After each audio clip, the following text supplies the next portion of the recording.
వందన 9 న్యూస్కు స్వాగతం. నేను మీ సంధ్య. ప్రభుత్వ బీసీ వసతి గృహములలోని 10వ తరగతి విద్యార్థులకు శ్రీ సాయి చారిటబుల్ ట్రస్ట్ అధ్యక్షులు పి. మాధవి ఆధ్వర్యంలో పరీక్ష సామాగ్రి అందచేశారు. దాతల సహకారంతో కావలి డివిజన్ సహాయ బీసీ సంక్షేమాధికారి శ్రీమతి వి. అరుణమ్మ అధ్యక్షతన ప్రభుత్వ బీసీ బాలికల హాస్టల్లోని 45 మందికి, బీసీ బాలుర హాస్టల్లోని 25 మందికి త్వరలో జరగబోవు 10వ తరగతి పబ్లిక్ పరీక్షలు సందర్భముగా పరీక్ష సామాగ్రి అందచేయడం జరిగింది.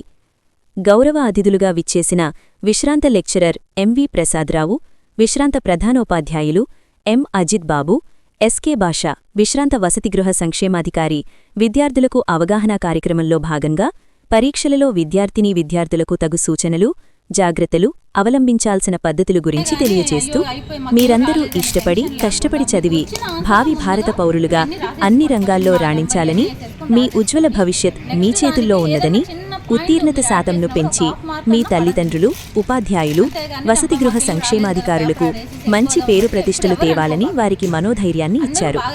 పై కార్యక్రమంలో వసతిగృహ సంక్షేమాధికారులు బి. చలపతిరావు, శ్రీమతి నాగేశ్వరి, హాస్టల్ సిబ్బంది, విద్యార్థులు పాల్గొన్నారు.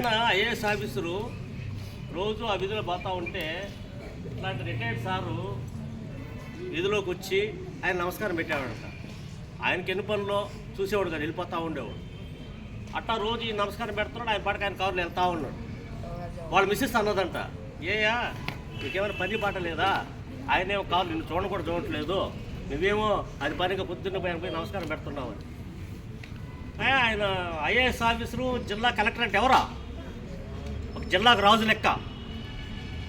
ఆయన ఏ డిపార్ట్మెంట్లో అయినా ఏలు పెట్టచ్చు.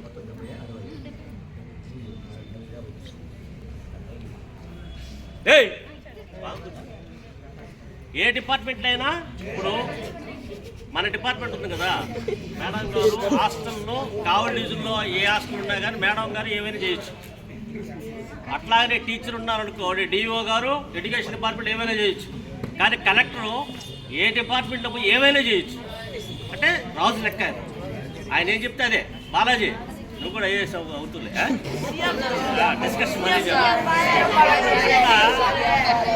ఆయన భార్యకి చెప్పాడంట. ఆయన ఏమని, ఆయన రాజు కదా జిల్లాకి, అందుకోసం రోజు పోయి నేను నమస్కారం పెడుతున్నారు, ఆయన పెట్టకపోయినా పర్లేదు నమస్కారం పెడుతున్నాను అని చెప్పినాడు. సరే, ఇదంతా ఆయన బండ్రోతుంటాడు కదా గతంలో, ఆయన చూసి కలెక్టర్ చెప్పారంట, సార్ ఆయన పెద్ద ఆయన పాప ఓపిక వెళ్ళేసి వచ్చి వీధులు మీకు నమస్కారం పెడుతున్నారు, మీరు రోజు గమనించట్లేదు అని. అవునా, చూద్దామని మళ్ళీ రోజు పోయేటప్పుడు చూస్తే పెద్ద ఆయన పంచి కట్టుకొని మన సార్ బాగా ఇంటికి చూసుకొని ఆయన రోడ్లోకి వచ్చి నమస్కారం పెడుతున్నాడు. పెద్ద ఆయన రోజు నమస్కారం పెడుతున్నాడా కానీ, సరే మళ్ళీ ఇంకో రోజు, ఆ రోజు ఏదో అర్జెంట్ పని వెళ్ళాడు. మళ్ళీ రోజు వచ్చి ఆయన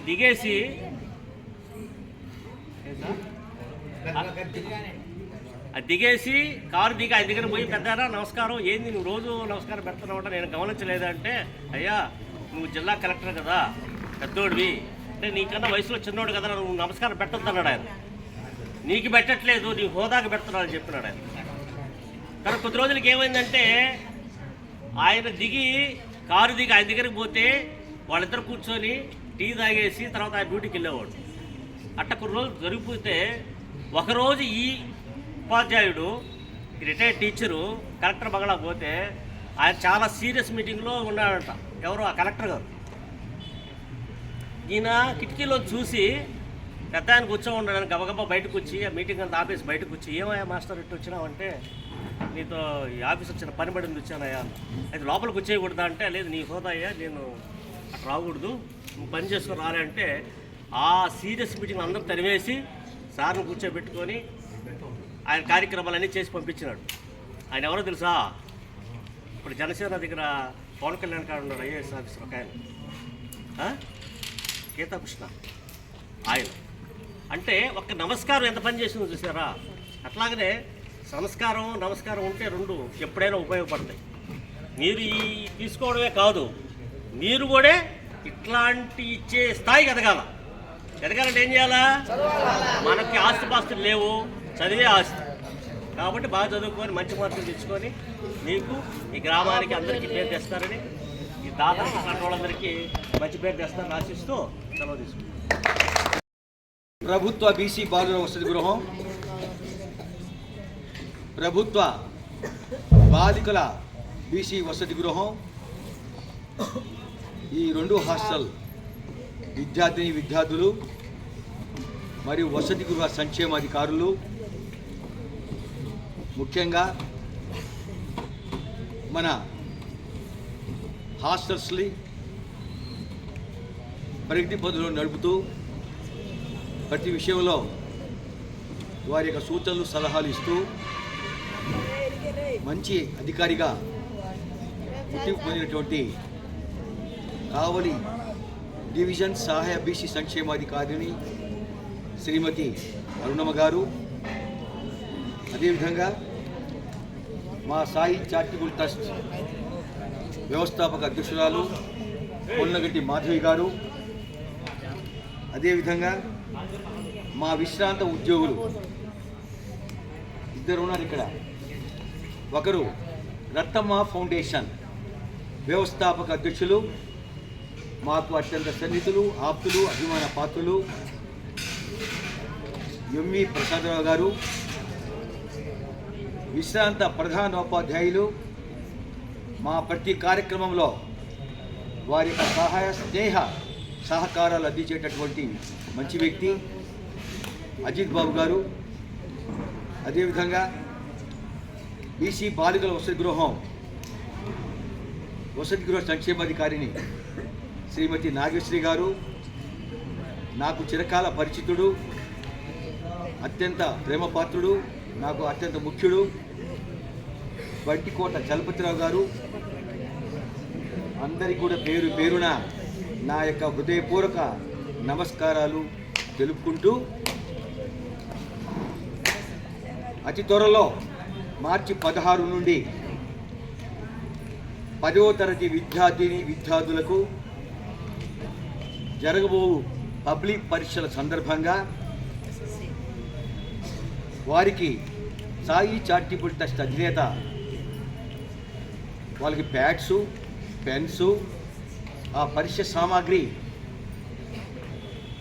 ఇవ్వాలనేటటువంటి మంచి సంకల్పంతో నా దృష్టికి వచ్చిన సందర్భంగా నాకు హాస్టల్స్ అంటే చాలా ఇష్టం.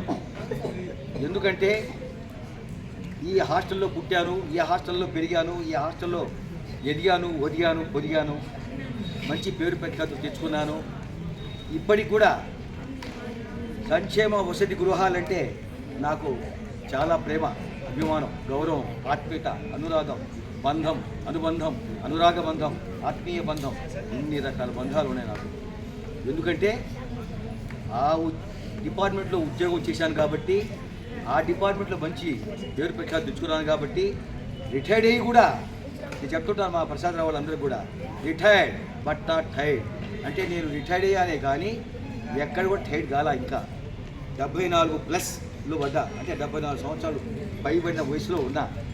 అయినా కూడా నేను దాదాపు కావల్లో 22 స్వచ్ఛంద సంస్థలకు గౌరవాధ్యక్షుడిగా నేను పనిచేస్తున్నాను. మా మాధవి గారు కూడా వాళ్ళ స్వచ్ఛంద సంస్థలకు సంబంధించిన విషయాల్లో కూడా నా యొక్క సహాయ సహకారాలు తీసుకుంటూ ఉంటారు. ఎందుకంటే ఓ పితామోహుని కాబట్టి ఇప్పుడున్నటువంటి స్వచ్ఛంద సంస్థల్లో ఎక్కువ వయసు ఉన్నటువంటి వ్యక్తి నేను ఒక్కనే కాబట్టి నన్ను అభిమానిస్తారు, గౌరవిస్తారు, ప్రేమిస్తారు, దగ్గర తీస్తారు. అందులో భాగంగానే మాధవి గారు నా మాట విని తప్పక అన్న హాస్టల్స్ విద్యార్థులకు ఇద్దామన్నా, నాకు వాళ్ళంటే ఇష్టము, వాళ్ళకి ప్యాడ్సు, పెన్సు, దానికి సంబంధించినటువంటి అన్ని వస్తువులు ఇద్దామన్నా అని చెప్పి మేడం గారు చెప్పడం జరిగింది. ఈరోజు సంతోషంగా ఈరోజు రావడం జరిగాం. కాబట్టి మీకు ఇప్పటి వరకు వక్తలు, అభిమానులు మీకు అంతా విషయాలని చెప్పుంటారు. మార్చి 16న ప్రారంభమయ్యేటటువంటి ఈ పరీక్షల నేపథ్యంలో ముఖ్యంగా మీరు ఆలోచించాల్సిన విషయం ఏంటంటే, తల్లిదండ్రులు మీ మీద ఎన్నో ఆశలు పెట్టుకుని ఉంటారు. నా బిడ్డ బాగా చదువుకోవాలి, మంచి ఉన్నత స్థితికి ఎదగాలి, మంచి పేరు ప్రఖ్యాతులు తేవాలి, మా గ్రామంలో, మా బంధువుల్లో, మా స్నేహితుల్లో అందరిలో కూడా ఒక మంచి పేరు ప్రఖ్యాతులు తెచ్చుకునే అవకాశం ఉండాలి. నా బిడ్డ బాగా చదువుకుంటే అప్పుడు నాకు మా కుటుంబానికి కూడా మంచి పేరు వస్తుంది అనే భావన, ఒక ఆశ, ఒక ధ్యాస, ఒక శ్వాస ఆ తల్లిదండ్రులకు ఉంటుంది. అందుకే మీకు పెట్టడం, ఎక్కడ విద్య విరాజులుతుందో అక్కడ అభివృద్ధి తాండవిస్తుంది. విద్యతో వస్తుంది వివేకం, వివేకం తెస్తుంది సౌభాగ్యం. విద్యతో వస్తుంది వివేకం అంటే ఏంటి? తెలివితేటలు. ఆ వివేకం ఆ చదువుతో పాటు సౌభాగ్యాలు తెస్తుందంటే ఆస్తులు ఐశ్వర్యాలు అన్నీ వస్తాయి. నేను చదువుకోబట్టి బిఏ బీఈడి చేయబట్టి నేను ఉద్యోగం చేశాను కాబట్టి, నేను రిటైర్డ్ అయ్యాను కాబట్టి ఈరోజు నాకు పెన్షన్ వస్తుంది, నేను బతుకుతున్నా. ఇక్కడ ఉన్న లెక్చరర్ ప్రసాదరావు గారు ఉన్నారు, విశ్రాంత లెక్చరర్. ఆయన మంచి పేరు ప్రఖ్యాత అవార్డు తెచ్చుకున్నాడు. ఈరోజు రిటైర్డ్ అయ్యి ఎన్నో సామాజిక సేవా కార్యక్రమాలు చేస్తున్నాడు. అదేవిధంగా మా అజిత్ బాబు గారు, ఆయన కూడా హెడ్ మాస్టర్ దాకా ఎదిగి ఈరోజు మంచి గుర్తింపు పొంది పేరు ప్రఖ్యాతులు తెచ్చుకునే వ్యక్తి. ఇంతమంది ఇక్కడ ఉన్నాం. ఇక్కడ మీ మేడం గారు ఉన్నారు, అరుణా మేడం గారు. మేడం గారు అసిస్టెంట్ బీసీ వెల్ఫేర్ స్థాయికి ఎదిగారు. రేపు డిస్ట్రిక్ట్ బీసీ వెల్ఫేర్ కూడా అవుతారు. అంటే ఏది వల్ల సాధ్యమైంది? అది ఒక్క చదువుతోనే సాధ్యమైంది. ఆ చదువే మళ్ళీ అన్ని విధాల, అన్ని రంగాల్లో, అన్ని విషయాల్లో, బంధువుల్లో, స్నేహితుల్లో, అందరిలో కూడా మన గౌరవాన్ని పెంచుతుంది, విలువని పెంచుతుంది. ఆ విలువని మనం కాపాడుకుంటే, మనం ఆ చదువుని కాపాడుకుంటే మనం మంచి ఉన్నత స్థితికి వెళ్తాం.